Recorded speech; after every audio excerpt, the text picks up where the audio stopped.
Tennessee at the Gallagher Guitar Company. I'm here with David Mathis. We're going to go through the process step by step of how Gallagher builds guitars. Okay, let's take a look. All right, lead us in. All right, so this first guitar I'm thinking about doing is going to be kind of a bluegrassy dread kind of sound. And, you know, we've looked at both the Amazon Rosewood and the Madagascar Rosewood. I think I have not actually ever played any guitars with this. Now, I have in the past worked with the Madagascar, so I have some ideas of where that one's going to kind of fall, right. Which, you know, almost puts you in a closer to Brazilian type of tone, and in listening to it, you have this like dense, brighter punch to it, where this is a little bit more resonant, but I almost feel the reflections are going to be kind of bigger and kind of fight back that darkness and giving you that punch. So we've already kind of talked about adding a red spruce top, which also gives you some of that back. I want to feel like, you know, that would probably be a good pairing. Plus, you know, we know we love this. I think we have a really cool guitar that could possibly work in this too with some other ideas. But I think for this bluegrass power dread in that world, this might be our spot. You're going to expect more punch from this. I think so. Yeah. Then that pair takes us to the Carpathian versus red spruce tops, and we were listening to those, and again, there's a certain characteristic to that versus this. A little brighter reflection again. They're kind of combating some of that darker rosewood and making it, I think, in my opinion, might be a better pairing for that. So now we kind of look at. So if you decide on the red spruce, then you decide visually what's appealing to you. Absolutely. But we can also go and test and give you some numbers to look at. It's another piece of information you can use in making that choice. Let's do that. I think that's a good move.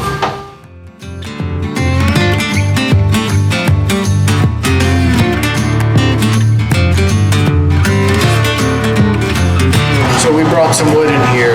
That another step we take is to do some top testing through audio testing. And Austin's working on a top he's already put together, but we can also test the individual pieces of wood. So let's interrupt Austin and ask him to do some of that testing. Tell us what you're doing. I'm curious. I'm seeing this speaker, and so what are you seeing when you see this material that you added to the top? So move around. As you can see under there, this is already braced and pretty well carved. There's still a little bit on the have to take out in certain spots, scallop maybe a little bit more. But what this is doing, this is the ring mode in which it's vibrating. So everywhere that the coffee grounds use decaf coffee. Of course, you don't want to use caffeinated stuff. So everywhere that the coffee grounds are moved to is where the top is not vibrating. And ideally what you want is as circular a pattern as possible, because you want the top to act as much like a speaker as possible. Sure. Gland, so pump air, just like a speaker through the sound hole. And after this is glued on a rim, you know, it'll all kind of continue out, and you've got something holding shape, and it'll round out. But that's kind of what it is right now. So this is vibrating at 249 hertz. We usually take them between 230 and 240. So what do we see on this one? So this one, what number did I give that one? I just tested it real quick. Yeah, you just tested it this morning, D24. Which visually, this is a AAA. Yeah, so that one is 11,000 megapascals. The other one was around 9,000. So the higher the megapascals, the stiffer the top. So that's actually a little bit stiffer top, and as we were saying earlier, it actually sounds a little bit better. Yeah, it's got definitely a ring to it. Yeah, it goes on for a while. What does it tell us about thickness, ideal thickness? Yeah, the thickness would be right around 108, where that one is 120. So this is going to come out as a much thinner top, Thinner top, make it but more strong. responsive, and still stay. Yeah, potentially. Yeah. So it sounds like we've kind of found our top. That's what it sounds where I like. would lean. That's what it sounds like to me. Going to that one? It sounds like that would be a good pairing right Cool. there. That's a good one. We'll mark this one, Awesome. put John's name on it. Oh, yeah. Excellent. Did we just build my guitar? Is that what we're building? Wait a second.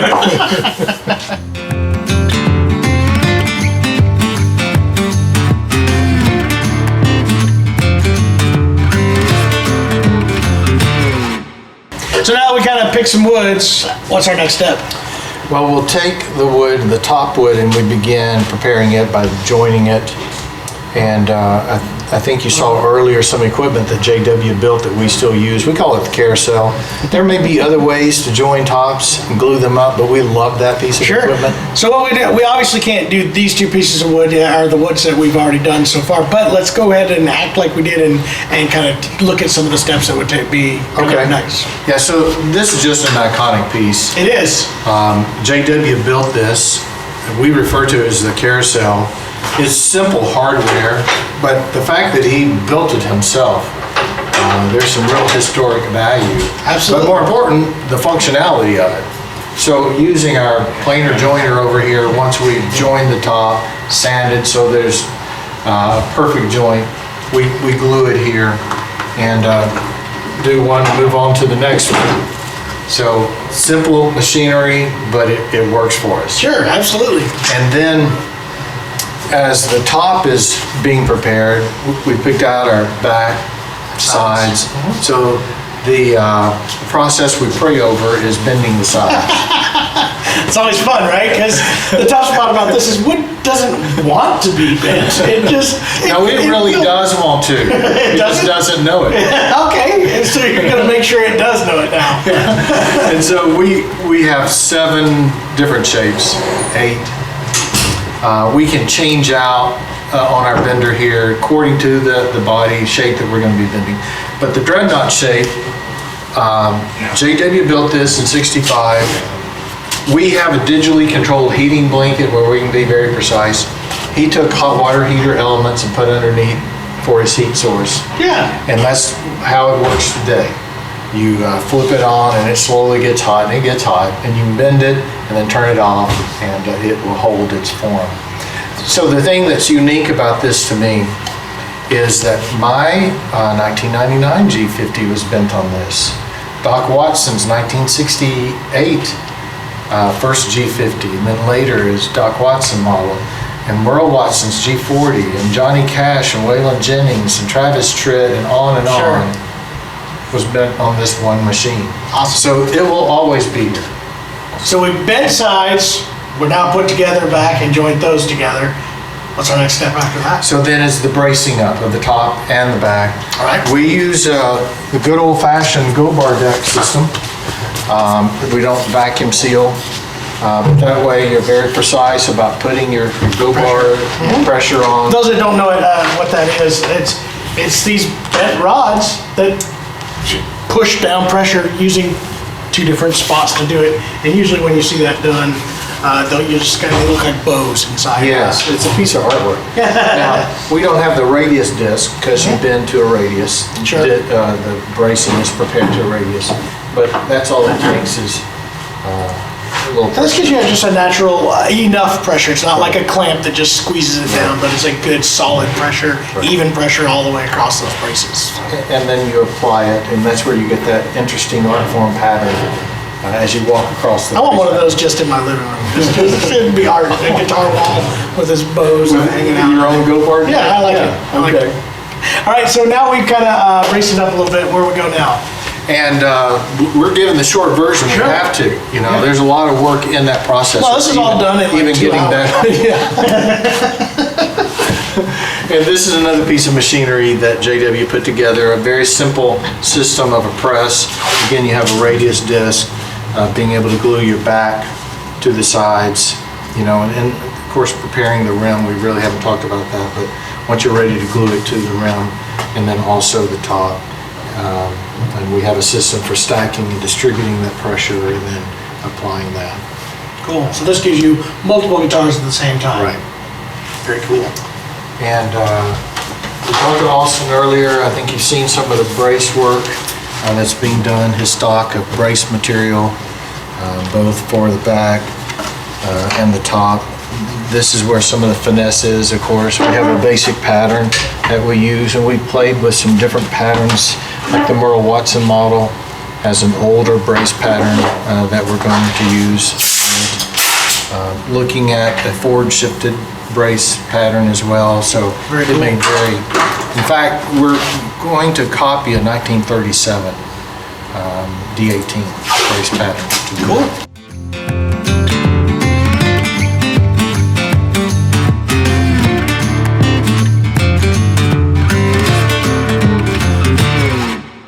All right, so now we're in the neck area. What all's going on here? Another example of how we bring wood into submission. Right? We wanted to do what we wanted Sure, to do. absolutely. And so Noah has prepared this where he's put the overlay on the headstock Sure. and clamped that down into place after creating the index holes for it and the pins to place it. Same thing with the fretboard, setting that. And with binding and application of the fretboard to the neck, this rubber band is a great way to really make it big old conform. rubber band. Yes, make it conform to Sure. the board there. And you can feel, if you'll put your, like this open There's still a area, lip you there. can see, yes. So this is so you guys put that on the overlay and the neck fretboard on before you finish shaping Correct. the rest of the neck to make sure everything marries together Right. to be accurate.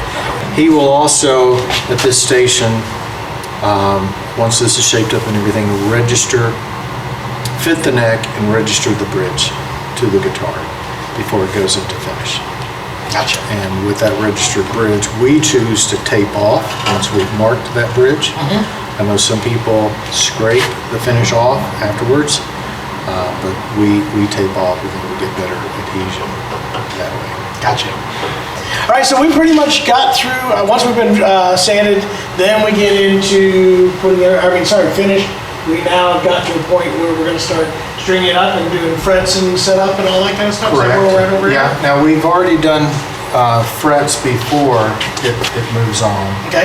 But we fret on the board rather than doing the fretboard separately. Because sometimes you get that Sure. wanting to move your board. And so it's going to have some preliminary work already done. But then you're right, at that setup, he's going to make sure frets are level, ends are filed, everything right. Cool. And then from there, we just string up and go. String it up and stand around and listen to each one. It has its own voice. That's fun. That'd be great. All right, David, so we've kind of gone through the guitars. I want to thank you so much for kind of walking us through Gallagher Guitars today. It's been a whole bunch of fun. Now all we have to do is just kind of pick a couple here right now. Well, So- and I want to say thank you for coming down. taking the Absolutely. time. You're here for Spigma, but you know, you made the time to come down, and I appreciate that. And I'm reminded of when I went up to your store, and it was great to see you in your element there, so you got to see Yeah, our absolutely. element here. It's, and it's great. It's a whole bunch of fun. A lot of cool stuff happening here at Gallagher Guitars. And so yeah, let's pick one. Okay. Let's do it. Take us off.